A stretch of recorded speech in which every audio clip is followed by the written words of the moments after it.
on NewsX World. Let's take a look at the top headlines of this hour.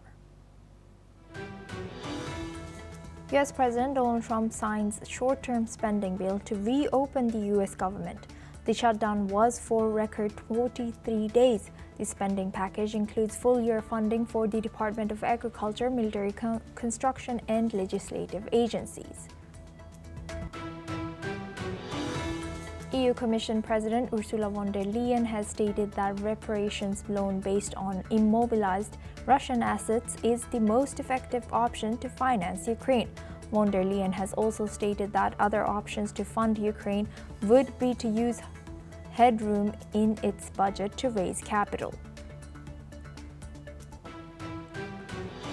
Kremlin has stated that Ukraine would have to negotiate with Russia sooner or later and has predicted that Kyiv's negotiating position would get worse day by day. Kremlin has also accused the Ukrainian officials of refusing to engage in peace talks. Hamas and Islamic Jihad group has stated that they will hand over the body of an Israeli hostage at 8 p.m. local time today. Meanwhile, families of hostages continue to grow impatient and call for the return of remaining hostage bodies. The IDF has reported that it carried out airstrikes against Hezbollah weapons depot and an adjacent underground site belonging to the terror group in southern Lebanon. At least 4 doctors of the Al-Falah University have been found linked to the Delhi blast that claimed at least 13 lives on November 10th New Delhi blast. Officials also sought a forensic audit for the accounts of the university in focus. IOM chief calls for a ceasefire to allow aid groups to reach Sudanese civilians trapped in war-torn Darfur region. IOM has also said that 90,000 people have fled the Sudanese city after it fell in RSF's hands. The White House says President Donald Trump did nothing wrong after Democrats released emails suggesting he knew of Jeffrey Epstein's abuse and spent time with the victim. Trump dismisses the disclosures as a hoax and accuses Democrats of using the Epstein case to distract from the shutdown.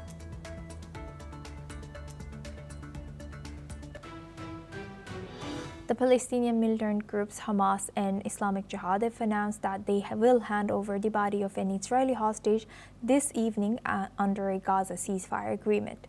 The transfer will take place in the Morag area north of Khan Younis in southern Gaza at 8 p.m. local time. Now, the body was recovered in Khan Younis by Islamic Jihad and Hamas forces. With this handover, only 3 more hostage bodies would remain held in Gaza. Since the ceasefire agreement came into effect on October 10th last month, Hamas has released all 20 living hostages and returned 24 of the 28 deceased captives remained so far. In response, Israel has exchanged these remains with the bodies of 360 Palestinian militants held in Israeli custody. Meanwhile, in Tel Aviv, families of deceased hostages have expressed hope for closure as the process of hostage body transfer progresses. They have acknowledged the progress made but remain troubled by the painful wait for the remaining remains to be returned. Let's listen to a few family members who express their thoughts on the Gaza ceasefire and ongoing hostage transfer.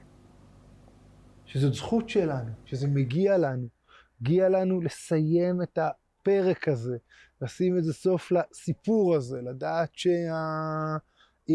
שהדבר הזה שקרה בשביעי לעשירי נגמר. קודם כל, זה נגמר. זה התקפת הטרור הזאת שחטפו את רוב, והרגו אותו, וחטפו אותו, וקברו אותו, והחביאו אותו, הדבר הזה נגמר לא לפחות. ימשיכו הלאה לשום נושא הבא, לפני שיחזירו את כולם. זה הדבר הכי יהודי, ציוני, ערבות הדדית, שכל חייל וכל אדם במדינה הזו ידע שאם קורה לו משהו, המדינה תהיה שם בשבילו ובשביל המשפחה שלו. רציתי כל כך סוף אחר, סוף טוב באמת, אבל לחיים יש תוכניות משל עצמם, וזה כנראה הסוף הכי טוב שיכולתי לחלום עליו מאז ה7 באוקטובר. לדעת שאתה פה נותן אוויר לנשימה שנעצרה בשנתיים האחרונות, כמו משימה אינסופית, ואני רק בורג קטן במערכת ההפעלה של חזרתך הביתה. We have also managed to gather insights into the challenges that the Israeli forensic doctors have faced while examining the remains of deceased hostages in Gaza. Let's listen in. יש כאלה שהיו כבר קבורים שם בתוך שק קבורה. במקרה כזה, אז זה לא שלד. כי אין לנו, הגוף, הרי אחרי המוות יש תהליך של התמוססות, הריקבון, הרקמות נמסות בין היתר, ואז כל השאריות האלה נשארות בתוך השקית. אז זה בעצם עיסה שבתוכה יש רקמות, יש עצמות. במקרים שקוברים בתוך האדמה, אז יש לנו נוזלים לאן ללכת, ואז מה שנותר אחרי שנתיים זה בדרך כלל שלד. Now for this discussion, we welcome Matti Zweig. He's a geopolitical expert, joins us live from Tel Aviv. Thank you very much, Matti, for joining us again. Good to see you. Matti, now looking at this, what is the status of ongoing transfer, and how does this ongoing transfer or slow ongoing transfer of hostage bodies affecting the Israeli-Palestinian diplomatic landscape? Well, as we said in the past interviews, I mean, there were a lot of delays. And these delays, every time they were with different excuses from the Hamas side, because Israel gave all the prisoners and everybody alive, not dead, that they say they are going to give to Hamas. And since the last month, there are all the time these delays. Today, finally, they are going to give the rest of the deceased soldier that was in the hands of the Islamic Jihad, that is apparently another group, and they say that they didn't know where he is, and now they know where he is, and Israel thinks that they know also at least two of the last three that they are going to stay in their hands to really close this sad chapter of the history of Israel and the history and the conflict with Gaza. I mean, you have to understand, this is, for the families, a terrible waiting game. They are all the time really playing with their feelings and playing a psychological war that is not leading to anything, because the society in Israel is even more and more sad and angry about this. And from the Hamas point of view, they are just, you know, having more and more time to be in headlines, because now they are going to enter phase 2 very soon. And in phase 2, they have to dismantle themselves, and that's what they fear the most. So they have to start to understand that they finish the part of the military struggle, and they have to be part of maybe in a second phase of interim government that is going to be with Palestinian bureaucrats, with a lot of people from many countries in the world. I want to add also that this a very hard thing is that the Turkish soldiers, they want to enter there, and Israel is completely opposed. So this is one part of the group of the countries that they are trying to implement the phase 2. They are facing also conflict with Israel, not only with Hamas. And how are these families feeling about, you know, the ongoing talks that are already developing or going forward in moving towards phase 2? Are they agreeing that this current situation I understand. Slowly, they are, you know, it's a very painful and not easy thing to do. Everything that was accorded, I'm not talking about now about the hostages or the corpses. I'm talking about the logistics and what is going on. The United States have put a logistical place for all their plans in the city of Kiryat Gat in the south of Israel, about 27 or 28 kilometers from the Gaza Strip. And from there, they are going to the border and entering there in Gaza Strip in order to also do the phase 2 with the other partners. And this is a big logistic thing. And also the humanitarian aid, they are going now to be in the hands of the Americans. So there is no blaming on Israel for passing the humanitarian aid. So this is going to take a while. but it's getting better even with all the problems. Right. With that, I would like to thank Maddie Zweig for always joining us and sharing that insight as a geopolitical expert from Tel Aviv. Thank you very much. Now, moving on to Europe, EU Commission President Ursula von der Leyen has outlined options for funding Ukraine. She says member states have three choices, with a reparations loan from frozen Russian assets as the most effective one. Other options include using unused EU budget capacity for raising capital through member states alone. Von der Leyen has explained that under the reparations loan plan, Ukraine would repay the loan only if Russia pays reparations. She added that this approach would best support Ukraine's defense and strengthening its economy. Let's in fact listen into. Now moving on. Now we welcome guest for this discussion, Peter Cardillo. He's a chief market economist from Spartan Capitals, joins us live from New York. Thank you very much, Peter, for joining us again. Now, what are the political and legal challenges the EU faces in using these frozen Russian assets? Well, obviously, President Trump has basically taken some strong action against Russia with its oil companies. And so that's sort of crippled the Russians in terms of raising revenues to support the war. But there are other vehicles that Russia is probably pursuing, and I think that's probably one of the real reasons why we don't see an end of this war anytime in sight. And this is likely to disturb President Trump, and he might take some more political actions against the Russians. Obviously, with more hefty sanctions, and that just will continue to cripple the Russian economy. But unfortunately, as I said before, there seems to be ways in which Russia is dealing with these hardships that have been placed by the United States, economic hardships. Yes, Peter, do stay with us as we continue this discussion, but let's first listen into what the European Commission President Ursula von der Leyen has said on this topic. I very much welcome the European Council's very clear commitment in the last meeting to cover Ukraine's financial needs for the next 2 years, 2026, 2027. This is the reason why we are now working very closely with Belgium and all the member states on options, how to deliver on this commitment.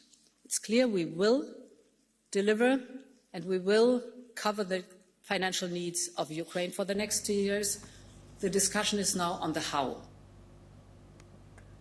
Now for this discussion, we welcome back Peter Cardillo. He's a chief market economist at Spartan Capital Securities, joins us live from New York. Thank you, Peter, for staying with us.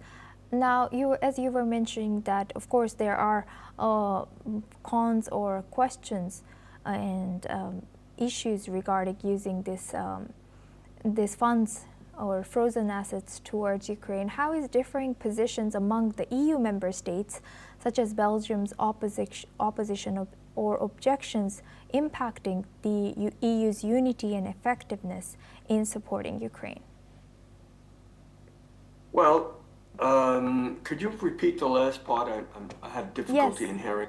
Yes, I was saying that how is the differences or objections in among the EU member states in supporting Ukraine affecting the bloc's unity? Well, I think it's basically, somewhat up in the air right now. But again, the EU seems to at times go on its own. And of course, They do take actions, and sometimes they don't. Unfortunately, the EU has a problem in the sense that before a final decision is made, it takes time, and so I think that's one of the downsides of supporting or not supporting, and so they have taken strong action, and but again, it needs to be unified, and at times it's not unified, at least with the United States. Right. With that, I would like to thank Peter Cardillo for sharing that insight. Please stay with us as we come back to you for our next discussion as well. Now, moving on, top Senate Democrats, including Minority Leader Chuck Schumer, criticized the Trump administration for delaying a rule blocking Chinese companies from accessing U.S. technology. The rule aimed to stop sanctioned Chinese firms from using subsidiaries to get restricted American equipment. Last month, President Donald Trump delayed it by a year in a deal with Chinese leader Xi Jinping. The senator said the delay threatens U.S. national security, giving Chinese firms access to advanced technology and semiconductors. They urged the administration to reinstate the controls and warned it creates a loophole for blacklisted firms. The letter highlights bipartisan concern over the administration's trade and export policy with China. Now for this discussion, we welcome back Peter Cardillo. He's a chief market economist at Spartan Capital Securities. Thank you very much, Peter, for staying with us. Now looking at this, how does the Trump administration's delay of technology export restrictions to Chinese firms affect U.S. and affect U.S.-China relations? Well, I think obviously it affects it, but to what degree, I'm not sure, and certainly we always seem to manage getting a unified proposal. So I think it all depends. It's quite difficult to say the time frame, but nevertheless, I think at the end, it usually turns out in favorable for what the United States wants. And in what ways could China's alleged manipulation of global critical minerals markets impact U.S. supply chains and geopolitical leverage? Well, yeah, it's quite important to the United States, and I think that's one of the reasons why the administration has been somewhat bending towards China to get a real deal going in terms of minerals, and that's we saw that with the latest encounter with President Trump and China's Xi. So it's just a question of going forward. But again, you might say temporary band-aids have been placed, but they are going towards the right direction. Right. With that, I would like to thank Peter Cardillo for joining us and sharing that insight as a chief market economist all the way from New York. Now we move on to Africa. The head of the United Nations Migration Agency has called for a ceasefire and a humanitarian corridor to aid the civilians trapped in El Fasher, a city in Sudan's Darfur region. Amy Pope, Director General of the International Organization for Migration, has stated that the primary concern is accessing residents cut off from the humanitarian aid. According to the IOM chief, at least 90,000 people have fled El Fasher, and among whom many have been previously displaced over the last 18 months. Let's listen into what she has said in a recent interview. Yeah, we've seen about 90,000 people who have fled the city. We know that most of them are still located somewhere in the state, but at least 90,000 have been displaced, and many of those people who had been displaced previously during the last 18 months. Additionally, Pope has also mentioned that the IOM's warehouse in Port Sudan has only 5,000 kits left, with only 2,000 more tents remaining in customs. While detailing reports of indiscriminative drone strikes killing civilians, she has also addressed the ongoing brutal sexual assaults targeting girls and young women in the conflict-ridden region of Darfur. Let's now listen into what she has said on the matter of ceasefire. Second is we need a ceasefire or humanitarian corridors so that the humanitarian organizations, the aid workers can bring life-saving support to those who now don't have access. And finally, we need the resources because as I've just described, even with access, we don't have enough resources to get those who need the help they need. Now for this discussion, we welcome Mr. Ayanuga Olugbenga-Paul. He's a public affairs analyst, joins us live from Lagos. Thank you very much, Ayanuga, for joining us again. Good to see you. Now, looking at this, what are the main political and security challenges preventing any establishment of a ceasefire between and also humanitarian corridor between this El Fasher and Darfur? Well, the main issue is the issue of trust, and also the issue of atrocities that have been committed on a large scale that IRSF especially will find it difficult to honor a ceasefire agreement, knowing fully well that the ceasefire agreement or window might give the SAF the opportunity to rally back and be able to take some of the places that they have taken. And so that constant fear of being brought to justice is one of the areas that might hinder the RSF from committing to a ceasefire.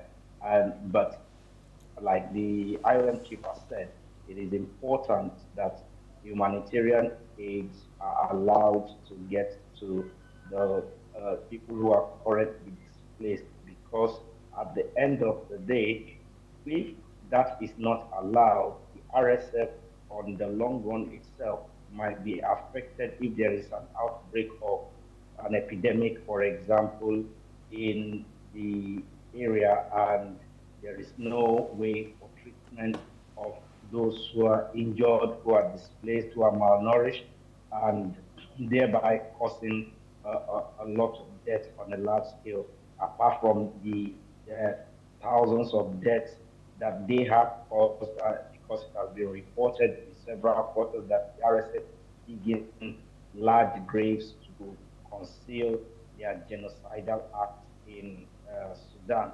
So I think that one of the areas is the issue of trust and that nagging paranoia that they don't want SAF to have a respite to be able to re-strategize and take back areas that they have already taken. So if those concerns are addressed in the ceasefire agreement terms, then they may be able to think or want that humanitarian corridor. And the fact that they are also using some of these people trapped as human shield to prevent any external forces apart from the SAF who want to help to gain back the territories that they have won. That is the major concern that I am thinking the RSF is concerned about. And to what extent are external actors, including neighboring countries or UAE, influencing the conflict dynamics in Darfur?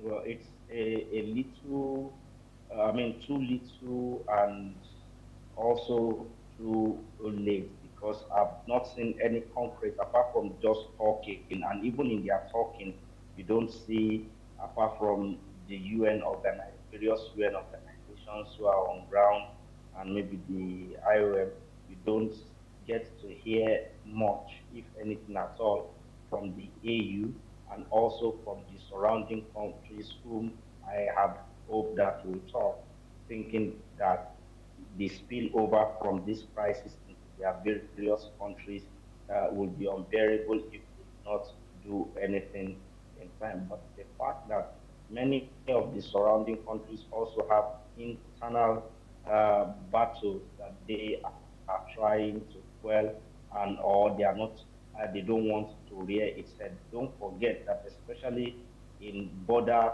towns between Sudan and some of these countries, there are lots of people that they likely share affinity through intermarriages, culture, and other things like that.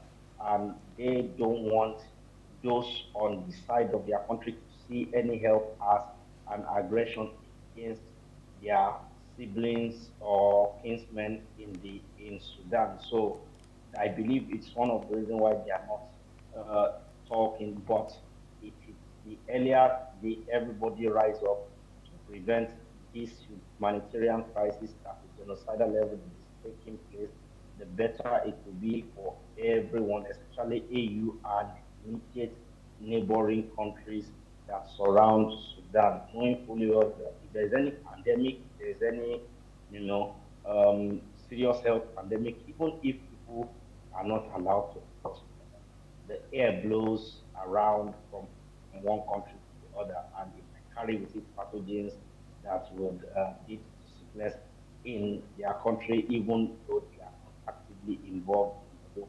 So to prevent that from happening, I believe that now is the time everybody should sit up and really add their voices to the calls for a ceasefire, to the calls for a negotiation that will see to the end of this senseless war that is taking place. Right. With that, I would like to thank Mr. Ayanaga Olugbengapol for joining us and sharing that insight as a public affairs analyst from Lagos. Now we move on to EU. Google is facing a new antitrust investigation in the European Union. Publishers say the tech giant's spam policies have hurt their revenues. The EU says Google is demoting sites that include content from commercial partners. Officials warn this may unfairly block publishers from earning revenue.